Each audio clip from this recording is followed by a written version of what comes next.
Au début de notre mariage, ma femme Marie et moi avons décidé qu'autant que faire se peut, nous choisirions des activités où nous pourrions aller ensemble. Nous voulions aussi faire attention à notre budget. Marie aime la musique et craignait sans doute que j'insiste trop pour les manifestations sportives.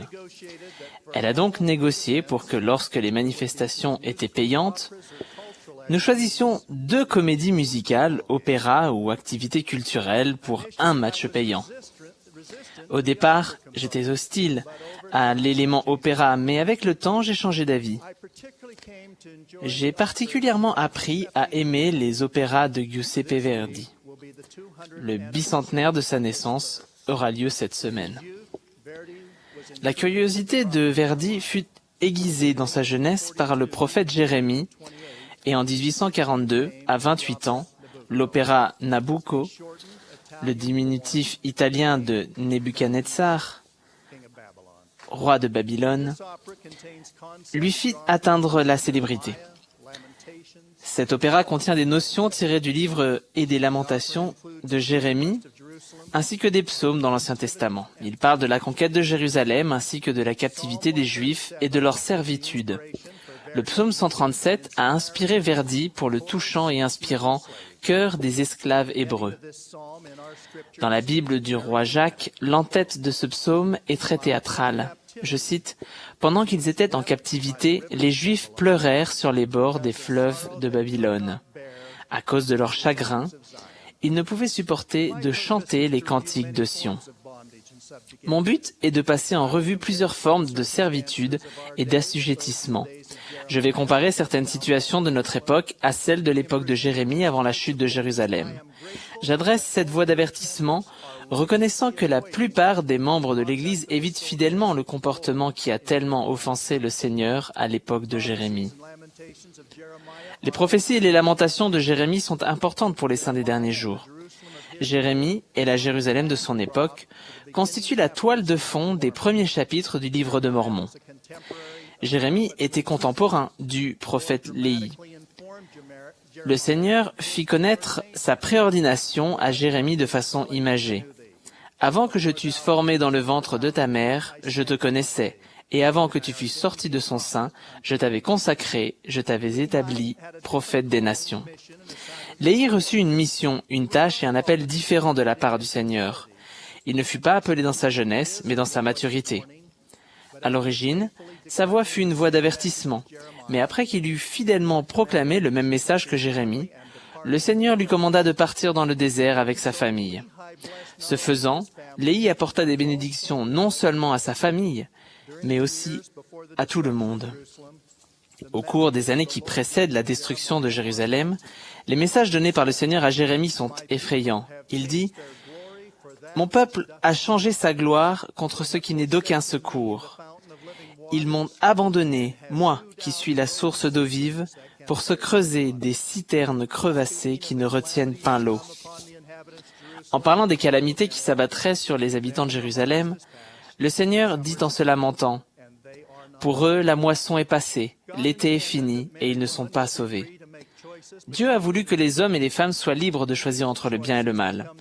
Lorsque les mauvais choix deviennent la caractéristique dominante d'une culture ou d'une nation, les conséquences sont graves, à la fois dans cette vie et dans celle à venir. Les gens peuvent devenir esclaves ou s'assujettir non seulement à des drogues nocives dont ils deviennent dépendants, mais aussi à des philosophies nuisibles qui asservissent et empêchent de mener une vie juste.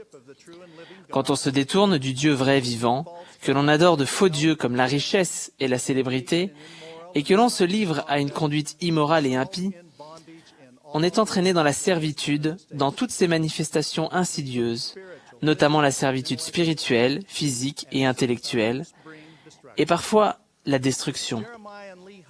Jérémie et Léhi ont aussi enseigné que les personnes fidèles doivent aider le Seigneur à établir son Église et son royaume et à rassembler l'Israël dispersé. Ces messages ont été repris et réitérés au fil des siècles dans toutes les dispensations. Ils sont au cœur du rétablissement de l'évangile de Jésus-Christ dans cette dispensation qui est la dernière.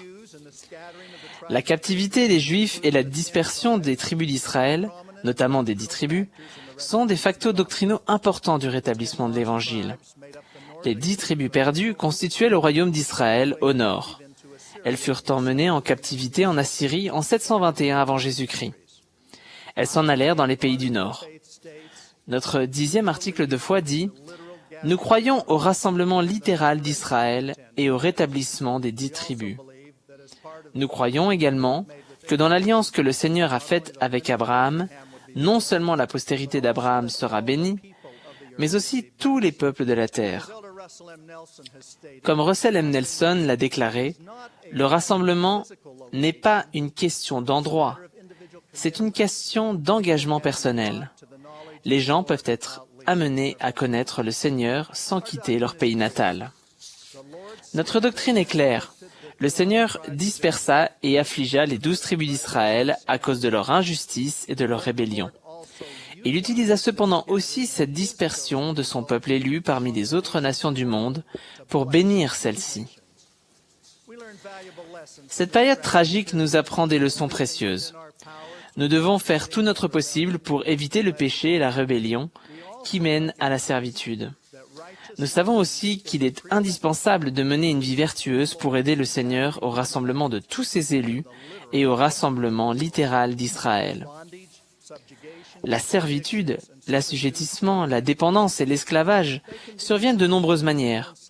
Ils peuvent être un asservissement physique, mais également une perte ou une diminution du libre arbitre qui peut entraver notre progression. Jérémie dit clairement que l'iniquité et la rébellion ont été les raisons principales de la destruction de Jérusalem et de la captivité à Babylone. D'autres genres de servitude sont tout autant destructeurs de l'esprit humain. Le libre arbitre peut être malmené de bien des façons. Je vais en mentionner 4 qui sont particulièrement pernicieuses dans la culture d'aujourd'hui. Premièrement, les dépendances qui diminuent le libre arbitre contredisent des croyances morales et détruisent la santé, créent une servitude. Les effets de la drogue et de l'alcool, de l'immoralité, de la pornographie, des jeux d'argent, de l'assujettissement financier et d'autres afflictions imposent aux personnes asservies et à la société un fardeau d'une telle ampleur qu'elle est presque impossible à évaluer. Deuxièmement, les dépendances ou les prédilections qui ne sont pas mauvaises par nature peuvent faire perdre le temps précieux qui nous est alloué, qui pourrait autrement être utilisé pour atteindre des objectifs vertueux. Ce peut être notamment l'utilisation excessive des médias sociaux, des jeux vidéo et numériques, du sport, des loisirs et bien d'autres. L'une des questions les plus importantes que l'on doit affronter dans la plupart des cultures, c'est comment peut-on dégager du temps pour la famille? À l'époque où j'étais le seul membre de l'Église dans notre cabinet juridique, une avocate m'a expliqué qu'elle avait tout le temps l'impression de jongler avec 3 balles. L'une était son métier d'avocate, l'autre son mariage et la dernière ses enfants. Elle avait presque renoncé à se réserver du temps pour elle. Elle était très inquiète qu'une des balles soit toujours au sol. Je lui ai proposé que notre groupe se réunisse et que nous discutions de nos priorités. Nous avons décidé que la raison principale pour laquelle nous travaillions était de subvenir aux besoins de notre famille. Nous nous sommes mis d'accord sur le fait que gagner plus d'argent était bien moins important que notre famille, mais nous étions également conscients qu'il était essentiel de servir nos clients au mieux de nos capacités. La discussion est ensuite passée à ce que nous faisions au travail qui n'était pas nécessaire et ne permettait pas de garder du temps pour la famille. Y avait-il une pression pour passer du temps au travail qui n'était pas essentiel? Nous avons décidé que nous devions avoir pour but de créer un cadre propice à la famille, à la fois pour les femmes et pour les hommes. Soyons au premier rang pour garder du temps pour la famille. Troisièmement, l'assujettissement le plus universel de nos jours, tout comme il l'a été au long de l'histoire, est l'idéologie ou les croyances politiques incompatibles avec l'évangile de Jésus-Christ. La substitution des philosophies des hommes aux vérités de l'évangile peut nous éloigner de la simplicité du message du Sauveur. Quand l'apôtre Paul alla à Athènes, il essaya d'enseigner la résurrection de Jésus-Christ. À propos de cette tentative, nous lisons dans les Actes « Or, tous les Athéniens et les étrangers demeurant à Athènes ne passaient leur temps qu'à dire ou à écouter des nouvelles. » Lorsque la foule se rendit compte que le message de Paul était simplement religieux et n'était pas nouveau, elle le rejeta. C'est emblématique de notre époque, où les vérités de l'Évangile sont souvent rejetées ou déformées pour les rendre intellectuellement plus attirantes ou compatibles avec les tendances culturelles et les philosophies intellectuelles du moment. Si nous n'y faisons pas attention, nous pouvons être happés par ces tendances et nous mettre en servitude intellectuelle. Il y a de nombreuses voix en ce moment qui disent aux femmes comment vivre. Elles se contredisent souvent. Ce qui est particulièrement préoccupant, ce sont les philosophies qui critiquent ou diminuent le respect pour les femmes qui choisissent de faire les sacrifices nécessaires pour être des mères, des instructrices, des éducatrices ou des amies pour les enfants. Il y a quelques mois, nos 2 plus jeunes petites filles nous ont rendu visite, une chaque semaine. J'étais chez moi et j'ai ouvert la porte. Marie, ma femme, était dans une autre pièce. Les 2 fois, après m'avoir embrassé, elles ont dit pratiquement la même chose. Elles ont jeté un coup d'œil circulaire, puis ont dit « J'adore être chez grand-mère. Où est-elle » Je ne le leur ai pas dit, mais je me disais « N'est-ce pas aussi chez grand-père » Mais je me suis rendu compte que quand j'étais enfant, notre famille allait chez grand-mère. Les paroles d'une chanson connue me sont revenues à l'esprit. « Par-dessus la rivière et à travers bois, nous allons chez grand-mère. » Je tiens ici à dire clairement que je suis ravi des occasions qui sont données aux femmes de faire des études et d'autres choses. Je chéris le fait que le travail physiquement éreintant et les corvées domestiques imposées aux femmes ont été diminués dans une grande partie du monde grâce au confort moderne et que les femmes apportent de telles contributions dans tous les domaines. Mais si nous laissons notre culture minimiser les relations spéciales que les enfants ont avec leur mère, leur grand-mère et les autres personnes qui les élèvent, nous le regretterons. Quatrièmement, les forces qui bafouent les principes religieux auxquels on croit sincèrement peuvent déboucher sur un asservissement. L'une des formes les plus déplaisantes consiste à forcer des personnes fidèles qui se sentent responsables devant Dieu de leur comportement à agir en contradiction avec leur conscience. Par exemple, le personnel médical que l'on force à choisir entre participer à des avortements contre leur conscience ou perdre leur emploi. L'Église constitue une minorité relativement petite, même lorsqu'elle est reliée à des gens qui pensent comme elle. Il sera difficile de changer la société dans son ensemble, mais nous devons nous efforcer d'améliorer la culture morale qui nous entoure.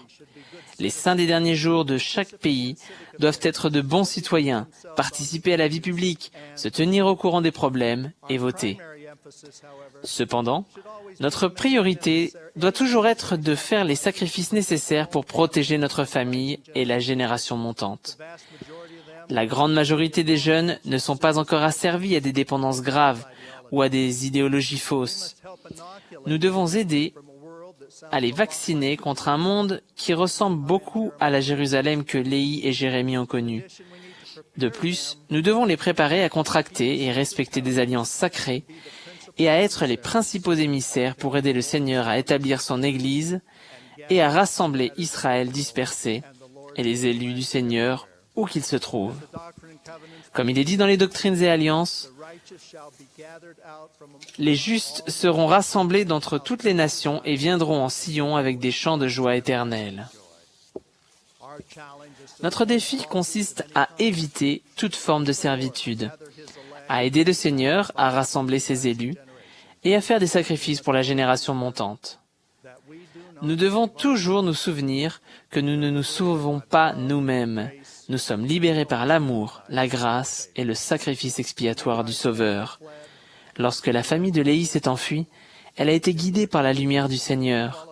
Si nous sommes fidèles à sa lumière, respectons ses commandements et nous reposons sur ses mérites, nous éviterons la servitude spirituelle, physique et intellectuelle, ainsi que le fait d'en être réduit à nous lamenter, de devoir errer dans notre propre désert, car le Christ est puissant à sauver.